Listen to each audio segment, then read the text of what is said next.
Hi, and welcome to my podcast, Confessions of a Worship Leader. In June 2002, I got invited to participate in The Call, a prayer event taking place at Flushing Meadows in New York City. The organisers wanted me to sing my song, Dreamers of Your Dreams, at this event.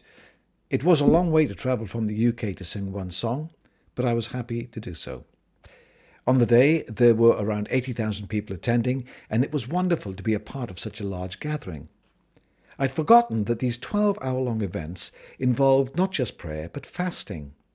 That fact was brought home to me when I asked one of the organisers where the green room would be, so that I could get a coffee and snack. She gently reminded me that this was a day of prayer and fasting for everybody. So, knowing this, I must admit I stocked up on a good breakfast at the hotel beforehand and also made sure I had a banana in my bag. I don't know about you, but I can't pray and fast or lead worship on an empty stomach.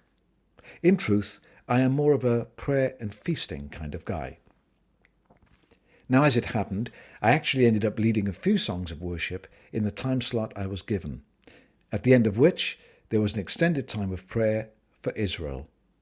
I stayed on stage with the other musicians to play background music while this was happening. As a focus for this prayer session, the Israeli ambassador was invited to the stage. I'm not sure if he was the ambassador to the US or the UN, but whatever, he had a couple of bodyguards on stage with him and was obviously an important person. In the midst of all this prayer, my mind started wandering, as it does, and a worrying thought came to me. Here I was, on a stage at a high-profile Christian event in New York City, less than 10 months after the 9/11 attack, standing behind a high-level representative of the Israeli government. I realized that this event was an ideal target for any terrorist organization. What if there was a sniper in place at this very moment whose main aim was to assassinate this high-ranking member of the Israeli government?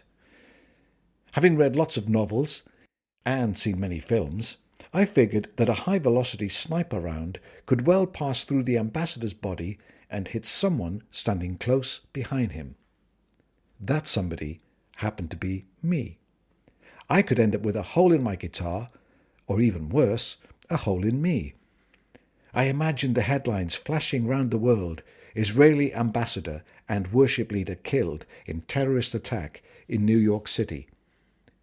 So what did I do? Over the next few moments, I began to move myself out of the line of fire.